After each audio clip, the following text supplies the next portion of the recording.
संधि काल है।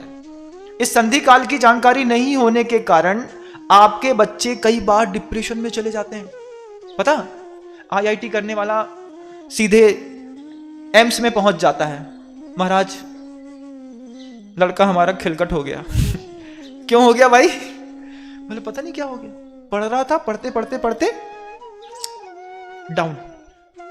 तो तन का वास्तु सुधारने के लिए भोजन शैली आवश्यक है। आहार, विहार, आचार और विचार, इन 4 चीजों की पवित्रता जिसके जीवन में नहीं है, ऐसा कोई भी बच्चा सीए, सीएस, आईएएस, आईएएस कभी भी क्लियर नहीं कर पाते। 2-4-10% पुण्यात्मा ऐसे हों जिनके पूर्व भाव का इतना तीव्र पुण्य हो कि वो पापी भी हो, पाप के काम भी करते हो और अच्छे पदों में पहुंच जाएं। लेकिन जब अपन को पता चले कि अपना वास्तु, अपना समय खराब चल रहा है, तो हमको सबसे पहले घर के अंदर रह करके उस संधि काल की आराधना के समय इस तन के वास्तु को ठीक करना चाहिए। और मन के और भी कहा है कि ये तन के वास्तु में यहां पर कहा है कि पानी ऐसा वैसा नहीं पीना चाहिए। हंसोदक जल का प्रयोग आयुर्वेद में बताया।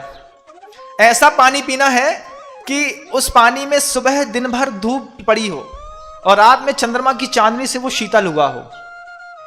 अगर ऐसा हंसोदक जल आपको मान लीजिए नहीं मिलता है, महाराज हमको कहां मिलेगा, तो फिर आप उसके घर में प्रयोग कर सकते हैं कि आप अपने ही घर के पानी में थोड़ा मिश्री या बूरा मिला लिया, गुड़ मिला लिया, या फिर उसी पानी में थोड़ा सा धनिया मिला लिया, सौंफ मिला लिया।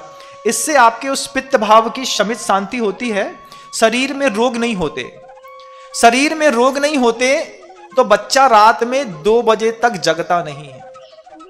Early to bed and early to rise makes a man, बचपन में पढ़ा था ना, healthy wealthy and the wise. तो यहां पर सबसे पहले हेल्दी होने के लिए तन का वास्तु सुधारो। तन का वास्तु सुधार करके रात में 9 बजे सो जाओ। राक्षस प्रहर में 9, 9:30 तक सो जाना चाहिए।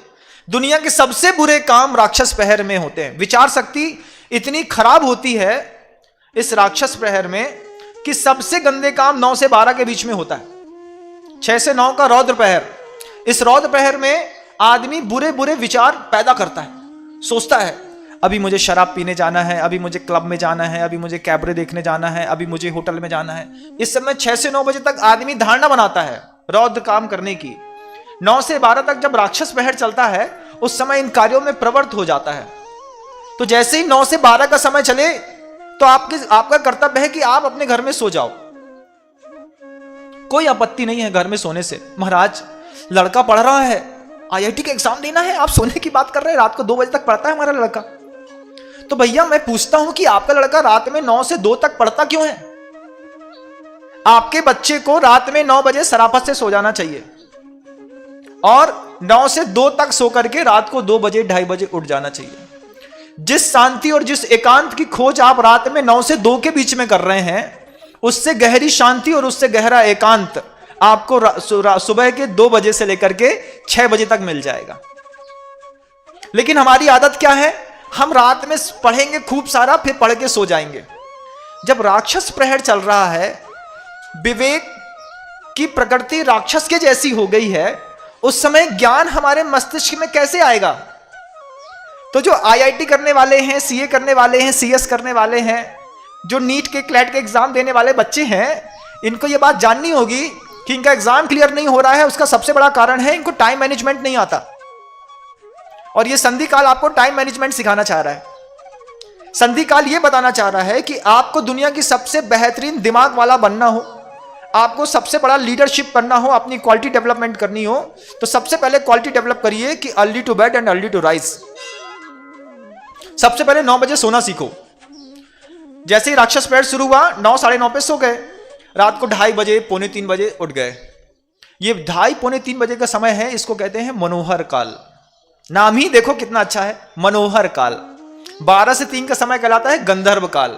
दुनिया भर के देवी देवता मंदिरों में जाकर के ढोल बजाते हैं, घूमते हैं, फिरते हैं, दुनिया भर के काम करते हैं 12 से 3 के बीच में, जिसको कहते हैं गंधर्व काल। 3 से 6 बजे का समय मनोहर काल रहता है। इसी मनोहर काल में ब्रह्म मुहूर्त होता है बंधु। ये वो संधि काल है मनोहर काल का कि जब रात्रि व्यतीत होने को होती है लेकिन व्यतीत हो नहीं पाती है, और सूर्य उदय होने को होता है। इस संधि काल में ब्रह्म मुहूर्त होता है। उस ब्रह्म मुहूर्त में जितने भी लौकिक शिक्षा ग्रहण करने वाले बच्चे हैं, ये अगर जग करके पढ़ाई करते हैं या भगवान का ध्यान करते हैं या किसी मंत्र की जाप की माला फेरते हैं, तो इनका माइंड कितनी जल्दी डेवलप होता है, इसके मामले में साइंस क्या कहता है मैं आपको बता दूं। साइंस कहता है ये संधि काल के समय का जो ब्रह्म मुहूर्त है, उस मुहूर्त में एटमॉस्फेयर में ऑक्सीजन लेवल 41% रहता है। मतलब शरीर को स्वस्थ करने के लिए जिस सबसे मूलभूत ऑक्सीजन की जरूरत है, वह वातावरण में 41% है। संधि काल के ब्रह्म मुहूर्त में 41% है ना, आपने देखा ना, ऑक्सीजन 41%, फिर नाइट्रोजन 55% है। नाइट्रोजन क्या करती है, आपने कभी देखा हो खेतों में फसलों को डेवलप करने के लिए नाइट्रोजन डाला जाता है, जिसको आप यूरिया कहते हैं, है ना, वो नाइट्रोजन ही रहता है। उस नाइट्रोजन को, यूरिया को डालने पर जैसे फसल का डेवलपमेंट होता है, ठीक ऐसे ही बॉडी को स्वस्थ रखने के लिए ऑक्सीजन चाहिए और बॉडी को बहुत ज्यादा विकसित और संवर्धित करने के लिए नाइट्रोजन चाहिए। तो वो जो नाइट्रोजन का लेवल है वह सुबह के उस ब्रह्म मुहूर्त में 55% रहता है। अगर कोई रोगी व्यक्ति है जिसको किसी प्रकार का रोग हो गया है, किसी को किसी प्रकार की बीमारी हो गई है और उसमें सुधार नहीं हो रहा है, तो उसको सुबह के इस ब्रह्म मुहूर्त में उसके बिस्तर से हटा करके सफेद कपड़े पहना करके बिठा दो। उसको बोलो थोड़ी थोड़ी ठंडी ठंडी हवा हल्की हल्की सी भी तुम्हारे शरीर को छूती हुई जाएगी और सिर्फ 48 मिनट तक भगवान का नाम जप लो, तो उसकी रोग प्रतिरोधक क्षमताएं 10 गुनी और बढ़ जाती है। तो नाइट्रोजन 55% और कार्बन डाइऑक्साइड का लेवल मात्र 4% रहता है। 55% नाइट्रोजन, 41% आपके अंदर ऑक्सीजन और मात्र 4% की कार्बन डाइऑक्साइड इस ब्रह्म मुहूर्त में सुबह सुबह होती है। और अभी भी जब यह बात मैं आपको कह रहा हूं, आप खुद सोचिए कि आपका बच्चा आपके घर के अंदर सो रहा होगा। जिनके घरों में ये प्रवचन सुने जा रहे होंगे, उनका बच्चा भी अभी सो रहा होगा या फिर बाथरूम में होगा, अब भी उठा होगा। जब आपके बच्चे को आप IIT कराना चाहते हैं, CA CS कराना चाहते हैं, CFA कराना चाहते हैं, गोल्ड मेडलिस्ट बनाना चाहते हैं, और आपका बच्चे को ब्रह्म मुहूर्त और संधि काल के बारे में जानकारी ही नहीं है, और बच्चा सो रहा है, और आप क्या कहते हैं, रात को 2 बजे तो सोया है महाराज, अब कम से कम 9 बजे तक जगेगा, 9 बजे से पहले कैसे उठेगा ये। जबकि महाराज श्री की इसके बारे में बहुत अच्छी मोटिवेशनल स्पीच है, जिसमें महाराज श्री ने कहा था कि रात में 9 बजे से 12 बजे के बीच में प्रत्येक घंटे में 3 घंटे की नींद पूरी होती है। मतलब 1 घंटे सोएंगे तो 3 घंटे का बॉडी को रिलैक्स मिलेगा, तो 3 घंटे सोए तो 9 घंटे का रिलैक्स मिल गया। फिर 12 बजे से लेकर के 2 बजे के बीच में 1 घंटे में 1.5 घंटे की नींद पूरी होती है। 2 से 4 के बीच में 1 घंटे में 1 घंटे की नींद पूरी होती है, और 4 बजे के बाद सोने पर 1 घंटे सोने पर बॉडी को 45 मिनट्स का रिलैक्स मिलता है। अगर आपका बच्चा रात को 9 बजे सो जाता है और 12 बजे 3 घंटे सो लेता है, तो 3 घंटे में 9 घंटे में जितना फिजिक को रिलैक्स चाहिए है, मेंटल रिलैक्स चाहिए है, उसको सब मिल गया। क्योंकि आपका बच्चा है, डेवलप होना चाहता है, तो बच्चे को बताओ बेटा early to bed and early to rise, Maharaj ji कहते हैं। स्पीच सुनाओ उसको, वो समझेगा इस बात को, और आप भी समझेंगे इस बात को कि रात को व्हाट्सएप चैटिंग करते हुए, दुनिया भर के ऐप चलाते हुए जो आपका अपना टाइम वेस्ट करते हैं, उससे आपका फिजिक भी तो चला जाता है ना। क्योंकि HRC जी ने कहा कि जीवन तो मिला है, पूरा जी पाओगे जरूरी नहीं है, क्योंकि यहां पे अकाल मरण भी होता है, और अकाल मरण का एक सबसे बड़ा कारण ज्ञान का दुरुपयोग भी है। और हम जब ज्ञान का दुरुपयोग करके अपने आप के बार बार नॉलेज में लगे रहते हैं, तो एक्स्ट्रा नॉलेज प्राप्त करने के चक्कर में हम अपना जीवन खो देते हैं। फिर पहले पैसा कमाने के चक्कर में खूब पढ़ा, फिर पढ़ के पैसा इकट्ठा किया, फिर स्वास्थ्य को सुधारने करने के चक्कर में पैसा खराब किया, लास्ट में हाँ सिलाई सुन, मरते वक्त भैया जैसे आए थे वैसे ही चले गए। इससे अच्छा जिंदगी अगर अनुभव का नाम है, तो अपने बच्चों को अनुभव दो। शिक्षा थोड़ी कम हो तो भी चलेगी, लेकिन शरीर के स्वास्थ्य के अनुभव बहुत अच्छे होंगे, तो आपको बहुत जीवन जीने में सहजता और आनंद महसूस होगी। ये तो तन के स्वास्थ्य की बात है, तन का वास्तु सुधारना है तो आपको इतनी जानकारियां चाहिए, और अगर मन का वास्तु सुधारना है तो सबसे पहले आपको अपनी विचार पद्धतियों में परिवर्तन लाना होगा। सबसे पहले आपको अच्छी पुस्तकों का, अच्छे साधुओं के समागम के बारे में अपने और अपने बच्चों की चिंता करनी पड़ेगी। फिर यही वो संधि काल लो, यह संधि काल है ना। यह संधि काल क्या सिखाता है आपको कि अगर आपको अपने मन के अंदर, जिसके अंदर, जो कि पिछली 4 शब्दों पहले ये बात यहां पर हमने कल बताई थी कि ईर्ष्या पर विजय प्राप्त करना सबके बस की बात नहीं है, और वह भी स्त्री पर्याय में अनहोनी सी घटना। तो मान लीजिए आप बहुत ज्यादा ईर्ष्या से ग्रस्त हो गए हैं, और ईर्ष्या 2 प्रकार की, जैसे मैंने इसके पहले बताई थी, आप उसको देखेंगे, सुनेंगे, आपको खुद पता चलेगा कि इन दोनों ईर्ष्याओं से अगर आपका अंतःमन दुखित है, आप द्रवित हैं, या फिर आप अपने ही मानसिक स्तर में बहुत ज्यादा दबे हुए हैं, तो यह संधि काल, और इस संधि काल का ब्रह्म मुहूर्त में उठ करके, ये एक ऐसा काल है कि दुनिया में इस समय कोई भी पाप नहीं होता। सारे पापी खा पी करके सो रहे होते हैं, और सारे योगी जग रहे होते हैं। जितने साधु हैं, संत हैं, जितने भी सत्पुरुष हैं, जितने भी सज्जन लोग हैं, इस काल में जग रहे होते हैं। एक साथ बहुत सारी डिवाइन सोल्स एक साथ बैठी हो, और वो मंत्रोच्चार कर रही हो, आत्मा ध्यान कर रही हो, साधना कर रही हो, और उस साधना से पूरा का पूरा वातावरण प्रभावित हो। उस प्रभावित वातावरण में आपके दुखी मन को अगर आप भी वहां पे उठ करके बैठ जाएं, और आप साधु के मंत्र के साथ उस मंत्र को आप भी पढ़ने लगें, तो क्या उसका मैजिक वाइब्रेशन आपकी लाइफस्टाइल में काम नहीं करेगा? करेगा।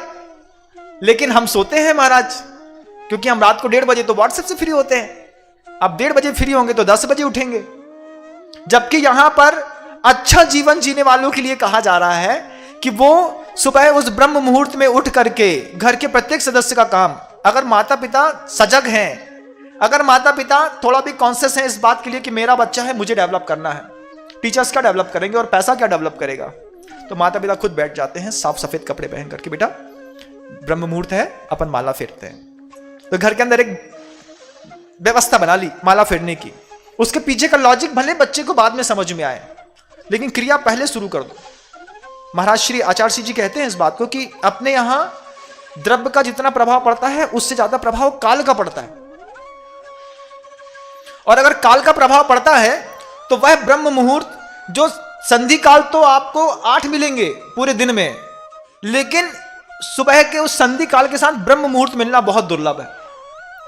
और उस समय आपकी संतानें घर के अंदर सो रही होती हैं, अभी 9 बजे सो के उठेंगी। कई माँ बच्चे तो अपने बच्चों को सुला के आई हैं कि भैया जब तक प्रवचन सुन के जाएंगे तब हमारा बच्चा उठेगा।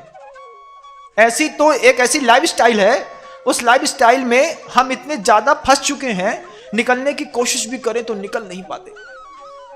जबकि गुरुदेव कह रहे हैं कि तुम्हें संधि काल की अगर कीमत भी पता होती, क्योंकि गुरुओं ने हम लोगों को बताई, तो रात में 2:30 बजे नींद खुल जाती, भैया लेट नहीं हो जाए। महाराज उठ तो जाते हैं, लेकिन आंख में ऐसी झपकी मारती है, क्या बताएं। थोड़ा खिड़की खोल दो, थोड़ा अपने जाके वॉशरूम में जाओ, आंख में थोड़ा सा पानी ठंडा लो और 5-7 बार ऐसा ऐसा मलो। जैसे आप पानी आंख में मलेंगे, आपके साइड के जितने भी वहां पे टिश्यूज जमा हो गए हैं, जो भी मैल जमा हो गया है, वो जैसे ही निकल गया आपकी आंख से, ठीक आपकी नींद गायब हो गई, और आपकी आत्मा उस परमात्मा से साक्षात करने के लिए तैयार हो गई। तो सुबह सुबह का वो समय उन IITians के लिए, उन CA CFA करने वालों के लिए इतना जरूरी है। उनको लग रहा है कि मेरा 6 महीने से, 6 साल से, 8 साल से नहीं निकल पा रहा है, वो ब्रह्म मुहूर्त में उठना शुरू कर लें, वो अपने आहार विज्ञान को ठीक कर लें, वो अपने निद्रा विज्ञान को ठीक कर लें, और सुबह सुबह उठ करके जो काम वो रात में 9 से 2 के बीच में करना चाहते हैं, वो सुबह 3 से लेकर के 7 बजे के बीच में कर लें। मैं मानता हूं कि अगले 6 महीने तक इनका प्रयोग किया, एक साधु का वादा है, अगले 6 महीने में तुम्हारा पेपर क्लियर हो जाएगा। और फिर भी कमी रहे तो मेरी बताई बात में कमी नहीं है, तुम्हारे पुण्य में कमी है, मुझसे आकर के मिलना, मैं और विकास के सूत्र आपको समय समय पर देता रहूं। ये ऐसा संधि काल है जो मन का और तन का दोनों का सुधार करने वाला है।